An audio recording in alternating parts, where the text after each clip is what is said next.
መስማት የምትፈልጉትን ብቻ እየመረጣችሁ የምትሰሙ ሰዎች ሩታ ጋር ሰውን ትክክል ነኝ፣ አብርሃም ጋር ሰውን ትክክል አይደለሁም አይደለ? ሩታ ስታጠፋ ትክክል ናት፣ አብርሃም ሲያጠፋ ተሳስቷል አይደለ? ሩታ ሁሌም ትክክል ናት፣ አብርሃም ደግሞ ጥፋተኛ ነው ሁሌም አይደለ? እናንተ እኔ ልንገራችሁ አይደለ?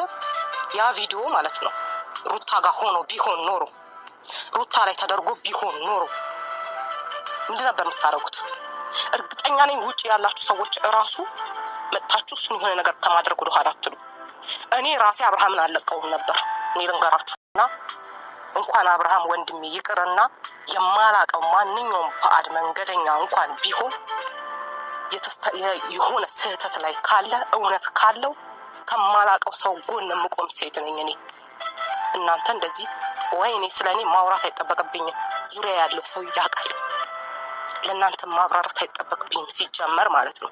ግን በጣም አበዳችሁ። ትክክል ነው ታውቃለሁ። አይጠቅምሽም መስሎሽ ነው አሁን እንደዚህ ምናምን ተሳስተሻል። አርፈሽ ወጥሽን ኑሪ፣ ልጅሽን አሳድጊ። ከእንግዲህ ልጅሽ ይመለስልሻል፣ ግን አትድረሽበት። በቃ እሱ ላይ ትቶሻል፣ ታዩ። ያ ነው ልጅሽ መፈልገው እኔ። ከማንም ጋር ባየሽው ሰዓት አትበሳጪ። ለለለለለለ ስትሉ ነበር። ማናችሁ ምንም አጠቅሟቸው፣ ማናችሁ ምንም አጠቅሙ። እኔ እኮ በአብርሽ በኩል ያሉ ሁሉም ጓደኞቹ ሲያወሩ እንትን ስል የነበረው ስመልሳቸው ልክ አይደላችሁም እንዲህ አታድርጉ ስል የነበረው የባሰ ነገር እንዳይፈጠር ነው። ኑሩ፣ ህይወት የላችሁ? ህይወት ካላችሁ ኑሩ፣ እኛም ሰላማችንን እናገኝበት አይመስላችሁ? እና ዛሬ የሆነ ነገር ተፈጠረ። ያው ዛሬ ጠርቻት ነበረ ግን ቀረች። ልኳን ልነግራት ነበር። ለምን ተውረገረገች? እሱን በማስገባቷ የሆነ በቃ ፈይታ ያገኘችው እሷ ናት። ሰው ለዛ ሰው ይመስለዋል፣ ግን ተሳስቷል። አይደለም ለራሱ ነው። ለምን አይምሮ ይነጽ ወደ ህግ መሄድ የለባችሁም፣ ራሳችሁ ተነጋግራችሁ ፍቱት ስንል የነበረበት ዋነኛው ነገር ይሄ ነገር ነበር።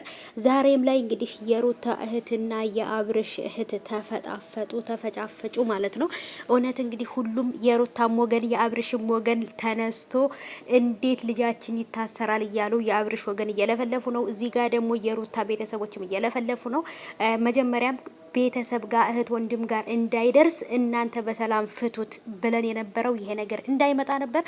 አሁን ላይ የአብርሽም እህት ቤዛ በጣም ትልቅ ማስጠንቀቂያ ለዳኒና ለዛች ዘረጦ ለሆነች ጓደኛቸው እንግዲህ ለሜሪ ተናግራለች ማለት ነው። እውነት ከባድ ማስጠንቀቂያ ነው ያስተላለፈችው ማለት ነው። አሁን ላይ በነገራችን ላይ ይሄ ነገር ድብልቅልቅ ብሎ ከግላዊነት ወደ ማህበራዊነት ጠብ ተላልፏል።